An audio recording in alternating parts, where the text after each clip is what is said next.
Very good morning, children. Today I am going to teach you the next topic from chapter 5, acid, base, and salt. Today's topic is neutralization. What is neutralization? The acid and bases are chemically opposite substance. So, we an acid is mixed with a base, they neutralize or cancel the effect of each other. यानी कि बच्चों, जैसा कि हमने इस lesson में पढ़ा कि एसिड और बेस जो होते हैं एक दूसरे के अपोजिट होते हैं, यानी एक दूसरे के उल्टे होते हैं। एसिड से हम बेस को कैंसिल कर सकते हैं और बेस को हम एसिड से कैंसिल कर सकते हैं, यानी उनके इफ़ेक्ट्स को हम एक दूसरे के द्वारा कैंसिल कर सकते हैं। The products from formed on mixing an acid and a base are salt. The products formed on mixing an acid and base are salt. यानी कि जब हम एसिड और बेस दोनों को मिलाते हैं तो उससे बनने वाली जो चीज़ें होती हैं that is salt and water. The reaction in which an acid reacts with a base to form salt and water is called neutralization. यानी कि ऐसा रिएक्शन, ऐसा केमिकल रिएक्शन जिसके अंदर एसिड और बेस जो है दोनों कंबाइन होकर they produce salt and water. You can see the reaction here. Acid plus base gives salt and water. Okay. Some heat is always involved or produced in neutralization reaction. यानी कि जब भी neutralisation का process होता है उसके अंदर heat जो होता है वो इन्वॉल्व होता है. The heat raises the temperature of reaction mixture due to which the reaction mixture becomes hot. In neutralization reaction, two new substances, salt and water, are formed. The salt formed during a neutralization reaction depend on which acid and which base are reacted with each other. यानी कि उससे जो बनने वाला salt and water है वो इस पे निर्भर करता है कि वो किस प्रकार का एसिड एंड बेस जो हमने लिया है वो किस प्रकार का एसिड एंड बेस है जो एक दूसरे के साथ रिएक्ट करते हैं. An example of neutralization reaction is given below. यहाँ पे एक न्यूट्रलाइजेशन का एक रिएक्शन दिया हुआ है, जैसे कि sodium hydroxide is base and hydrochloric acid is an acid. So when hydroxide is treated with hydrochloric acid, then the neutralization reaction takes place to form sodium chloride and water. यानी कि बच्चों, जब sodium hydroxide sodium hydrochloric acid के साथ react करता है तो वो बनाता है सोडियम क्लोराइड और वाटर. सोडियम क्लोराइड यानी कि ये NaCl, नमक और पानी. The salt formed in the neutralization reaction of sodium hydroxide and hydrochloric acid is sodium chloride. It is known as common salt. ये एक प्रकार का common salt होता है. Some heat is also involved during the neutralization reaction and the neutralization reaction can be performed as follows. तो यहाँ पे एक एक्टिविटी दी हुई है. Let us see. We take a 5 ml of dilute hydrochloric acid solution in a test tube. Okay, the hydrochloric acid solution is colorless. वो क्या होता है, वो बिल्कुल colorless होता है. And add 2 or 3 drops of phenolphthalein indicator to the acid. अब उसके अंदर हम 2 या 3 ड्रॉप इंडिकेटर के रूप में डालेंगे phenolphthalein. Okay, shake the test tube gently. And phenolphthalein indicator is colorless. phenolphthalein indicator जो हमने डाला है वो भी colorless है और दोनों को हमने जब शेक किया there is no change in the color of phenolphthalein indicator on adding to hydrochloric acid solution. जैसा कि बच्चों आप देख सकते हो, एक हमने बीकर उसमें लिया टेस्ट ट्यूब, उसके हमने अंदर हाइड्रोक्लोरिक एसिड डाला और कुछ बूंदे फेनोफ्थलीन इंडिकेटर के रूप में डाला और दोनों ही कलरलेस है, दोनों में कोई कलर नहीं आया. ओके, देन नेक्स्ट हम क्या करेंगे कि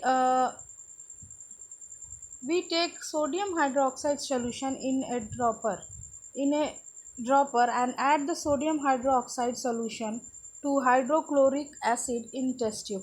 अब उसमें हम कुछ ड्रॉप डालेंगे sodium hydroxide solution. Stir the test tube gently after each addition, यानी कि उसे हिलाना होगा. And continue to add sodium hydroxide solution drop by drop while stirring till a light pink colour just appears. तो उसके बाद उसे हिलाते रहेंगे. थोड़ी देर के बाद हम क्या देखेंगे कि it will become pink in colour in solution in the test tube. When the stop adding more of sodium hydroxide solution at the stage, all the hydrochloric acid taken in the test tube has been completely neutralized by the sodium hydroxide base. तो अब हम क्या देखेंगे कि धीरे धीरे डालते, जब जैसे हम उसको डालते रहेंगे और टेस्ट ट्यूब को स्टिर करते रहेंगे, तो आफ्टर सम टाइम हम क्या देखेंगे कि जो पूरा हाइड्रोक्लोरिक जो एसिड था उसको बेस यानी कि सोडियम हाइड्रोक्साइड ने धीरे धीरे कैंसिल कर दिया, न्यूट्रलाइज कर दिया. Neutralizes reaction have taken place in test tube and the completion of neutralization action indicates by the fact that when all the acid has been neutralized, a little excess of the base changes the color of phenolphthalein indicator to pink, and this makes the solution in the test tube light pink. यानी कि इस तरीके से बच्चों, जब आपने देखा कि हमने इनके अंदर हाइड्रोक्लोरिक एसिड डाला और फेनोल्फथालीन इंडिकेटर भी डाला, तो जब हम उसके अंदर बेस डालते हैं यानी कि सोडियम हाइड्रोक्साइड डालते हैं, तो सोडियम हाइड्रोक्साइड क्या करता है, इट इज़ अ बेस, और हाइड्रोक्लोरिक एसिड क्या है, एसिड है. तो बेस क्या कर रहा है, इसको कैंसिल कर रहा है. कैंसिल करते करते और ये लाइट पिंक कलर में आ जाता है. तो इस प्रकार की जो प्रक्रिया है, then we can say if we touch the test tube immediately after the neutralization, और जब हम उसे तुरंत छुएंगे तो we will find the test tube is somehow hot, और उस समय हम देखेंगे कि वो थोड़ा बहुत गर्म होता है test tube. This is because some heat is evolve, यानी कि जब ये रिएक्शन होते हैं तो उस समय कुछ हीट प्रोड्यूस होता है during the neutralization reaction, and this heat raises the temperature of the reaction mixture and that makes the test tube feel hot. Okay, then next topic is neutralization in everyday life. यानी कि हमारे everyday life में भी बहुत सारे neutralization होते हैं reactions, just like the neutralization reaction involving acid and base play a very important role in our everyday life. The remedy for indigestion, यानी कि अगर हमें एसिडिटी हो जाती है तो उसके लिए ट्रीटमेंट के लिए हम यूज़ करते हैं, क्या यूज़ करते हैं, treatment of an ant sting, अगर हमने चींटी ने काट लिया है. Reduce to the too acidic और too basic nature of the soil, यानी मिट्टी की उर्वरता को बढ़ाने के लिए भी. And the treatment of factory waste all involve the neutralization reaction. Let us discuss. इस प्रकार से इन सारी चीज़ों को ख़त्म करने के लिए न्यूट्रलाइजेशन के प्रोसेस को करना पड़ता है, और या फिर इसके रिएक्शंस करने होते हैं. तो देखते हैं, सबसे पहला जो एग्जांपल है दैट इज़ इंडाइजेशन, यानी कि पाचन नहीं होना, भोजन का पाचन नहीं होना. Our stomach produce a hydrochloric acid and the hydrochloric acid helps in digesting of our food without harming the stomach. यानी कि हमारे पेट के अंदर क्या होता है, हाइड्रोक्लोरिक एसिड प्रोड्यूस होती है और वो क्या करते हैं, हमारे फूड को डाइजेस्ट करती है without harming the stomach. Sometimes क्या होता है, excess of hydrochloric acid is produced in the stomach due to the various reason. यानी कि हम कभी कभी हमारे पेट के अंदर काफ़ी ज़्यादा मात्रा में हाइड्रोक्लोरिक एसिड बन जाता है, जो कि हम अगर बहुत ज़्यादा ओवर ईट कर लेते हैं, या फिर the excess of acid in the stomach causes indigestion which produces pain and irritation. यानी कि जिससे क्या होता है, हमारे पेट में काफ़ी दर्द होता है, इरिटेशन होती है. And the person who has access acid in the stomach is also said suffer from acidity, और ये कहा जाता है कि उस पर्सन को एसिडिटी हो गई है. In order to cure indigestion, get rid of pain, we take base called antacid. यानी कि इसको कैंसिल करने के लिए, एसिडिटी को कैंसिल करने के लिए हम बेस लेते हैं जिसे हम कहते हैं antacids. Antacid means anti acid. Anti acid यानी कि उसको कैंसिल करने के लिए जो एसिड लेते हैं हम, बेस को, that is antacid. Antacid are a group of mild base which have no toxic effect on the body.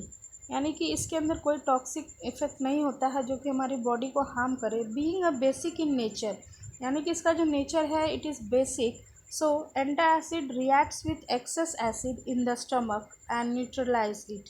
तो वो क्या करता है हमारे पेट में, जब हम उसे पी लेते हैं या उसे लेते हैं तो क्या होता है कि वो एसिडिटी को कैंसिल कर देता है, उसे बिल्कुल न्यूट्रलाइज कर देता है. इससे हमारा जो पेट में दर्द है, एसिडिटी है,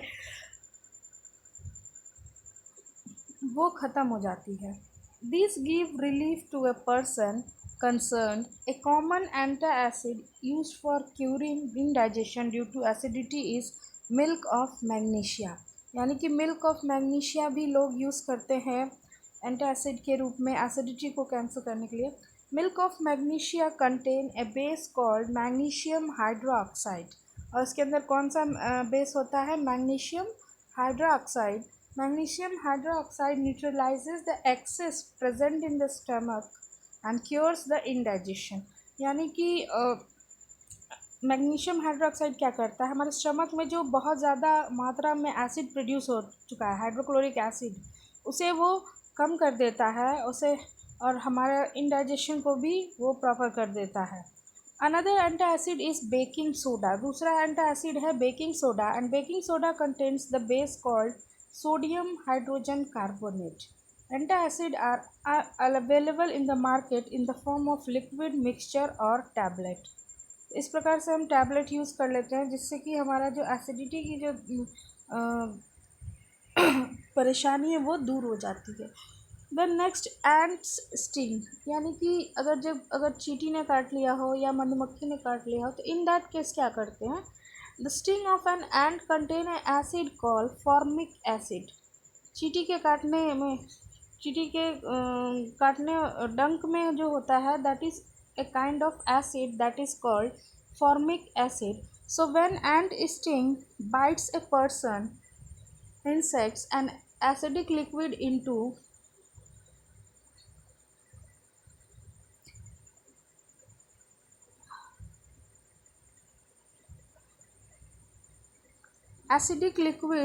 the skin of a person which causes burning pain. यानी कि जब कोई कीड़ा काटता है या फिर चींटी काटती है तो उसके डंक के साथ हमारे शरीर में एक एसिडिक लिक्विड जो होता है वो प्रवेश कर जाता है, जिसके कारण हमें जलन होती है, दर्द होता है.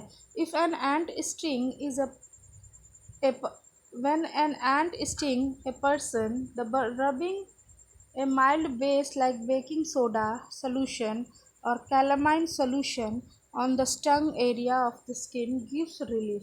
तो इसीलिए जब हम काटे हुए जगह पे अगर बेकिंग सोडा लगाते हैं या फिर कैलामाइन सोल्यूशन लगाते हैं तो हमें काफ़ी ज़्यादा आराम मिलता है, क्योंकि वो एक प्रकार का बेस होता है जो कि वो एंट के स्टिंग के द्वारा प्रोड्यूस किया गया जो एसिड है उसको वो कैंसिल करता है. This is because being the base baking soda solution neutralises, यानी कि उसे वो न्यूट्रलाइज कर देता है. सो हमें बहुत ज़्यादा रिलीफ महसूस होता है. Please note that the calamine solution contains a base called zinc carbonate. Calamine solution में जिंक कार्बोनेट नामक बेस होता है. Then next, soil treatment. यानी कि मिट्टी का जो ट्रीटमेंट है वो हम कैसे कर सकते हैं. द सॉइल में बी एसिडिक और बेसिक नेचुरली. यानी कि मिट्टी जो होती है वो या तो एसिडिक हो सकती है या बेसिक हो सकती है. नेचुरली तौर पर मिट्टी जो सॉइल जो होती है वो एसिडिक या बेसिक होती है. The plants do not grow well if the soil at a place is too acidic और टू बेसिक. और मिट्टी जो होती है अगर उसमें बहुत ज़्यादा एसिड होता है या फिर बेसिक उसकी जो नेचुरलिटी है वो या तो एसिडिक ज़्यादा हो या फिर टू बेसिक हो, तो ऐसी मिट्टी में पौधे नहीं उगते हैं. And the excessive use of chemical fertilizers in the field also make the soil too acidic. और जो भी हम केमिकल फर्टिलाइजर्स यूज़ कर रहे हैं आजकल, इसके द्वारा क्या होता है कि मिट्टी के अंदर जो एसिड की मात्रा है, एसिड टू मच, वो एसिडिक हो जाते हैं. When the soil is too acidic it is treated with the base such as quick lime. यानी कि इसे चूने, क्विक लाइम यानी कि चूने से रिलेटेड है, तो उसको हम क्विक लाइम के द्वारा उसे ट्रीट किया जाता है। कैल्शियम ऑक्साइड और स्लैक्ड लाइम, इसे हम स्लैक्ड लाइम भी कहते हैं, calcium hydroxide. The base such as quick lime और slaked lime neutralize the excess acid present in the soil and reduces the acidic nature. तो इस प्रकार से हम क्विक लाइम डालकर क्या करते हैं, उसके अंदर की जो एसिडिक, बहुत ज़्यादा एसिड हो चुका है, तो उस मात्रा को न्यूट्रलाइज करने के लिए हम ये बेस इस्तेमाल करते हैं। एंड दस the farmer should add quick lime और slack lime in the field if the soil is too acidic, and sometimes however the soil is too basic. If the soil is too basic, then decaying organic matter called manure or compost is added। यानी कि जब उसके अंदर काफ़ी ज़्यादा base हो जाता है, बेसिक हो जाती है मिट्टी, तो उसके अंदर ऑर्गेनिक मैटर डाला जाता है, यानी कि खाद डाला जाता है, कंपोस्ट डाला जाता है। And the decaying organic matter releases acid, और वो जो खाद जो हम डालते हैं, मैन्योर, वो एक प्रकार का एसिड प्रोड्यूस करती है, जिससे कि जो बेसिक है, मिट्टी जो काफ़ी ज़्यादा बेसिक हो गई, उसके नेचर को वो न्यूट्रलाइज कर देता है। तो इस प्रकार से farmer should add decaying organic matter and compost in the field if the soil is too basic. तो इस प्रकार से हम सॉइल के इस एसिडिक और बेसिक नेचर को हम भी ट्रीट कर सकते हैं बाय यूजिंग एसिड और बेस। फैक्ट्री वेस्ट यानी कि फैक्ट्री से निकलने वाला जो कूड़ा कचरा होता है, काफ़ी ज़्यादा हार्मफुल होता है। तो इसके लिए हम क्या कर सकते हैं, the waste substance discharge by many factories contain acids, यानी कि बहुत सारी फैक्ट्रियों से निकलने वाला जो भी कूड़ा कचरा है, उसके अंदर बहुत ज़्यादा एसिड होता है। And if this untreated factory waste are discharge into water bodies, अगर इस अनट्रीटेड वेस्ट को, यानी कि इस वेस्ट, जो भी वेस्ट बाहर निकल रहा है, उसे अगर हम डायरेक्टली वाटर बॉडीज़ में फ्लो कर देते हैं, लाइक पॉन्ड में, रिवर में और समुद्र में, तो इन दैट केस क्या होता है कि जो aquatic animals present in the water, उनके लिए ये बहुत ज़्यादा हार्मफुल होता है और they cannot breathe properly and it will affect more, यानी कि ये काफ़ी ज़्यादा इफेक्ट करता है वाटर एनिमल्स को। तो इन दैट केस हम क्या कर सकते हैं कि फैक्ट्री वेस्ट जो है हमारा बाहर जो जा रहा है, उसको हम कैसे ट्रीट कर सकते हैं। Then the acid present in them will kill the fish और other aquatic organism which live in the water bodies. यानी कि जब भी हम ये कूड़ा कचरा डायरेक्टली वाटर बॉडीज़ में फ्लो करते हैं, तो क्या होता है कि जो वाटर में रहने वाले जो एक्वाटिक एनिमल्स हैं, उनके लिए काफ़ी ज़्यादा घातक होता है। मछलियाँ हैं और भी बहुत सारे वाटर बॉडीज़ में पाए जाते हैं water animals. The acidic factory waste should be treated with basic substance to neutralize them before discharging them into water bodies. यानी कि तो इन दैट केस क्या करना चाहिए, तो जो बहुत ज़्यादा एसिड निकल रहा है वेस्ट के रूप में, उसको हमें बेस से बेसिक सब्सटेंस यूज़ करके न्यूट्रलाइज कर देना चाहिए। उन्हें वाटर बॉडीज़ में डालने से पहले, डंप करने से पहले कूड़े कचरे को, उसे हमें न्यूट्रलाइज करके तब जाके उसे तालाब, नदियों में डालना चाहिए। Okay students, so children, I'm going to close this video. In the next video I will teach you about salt, and that will be the last topic from this chapter. Okay, this chapter was very important: acid, base and salt. Okay, thank you for watching.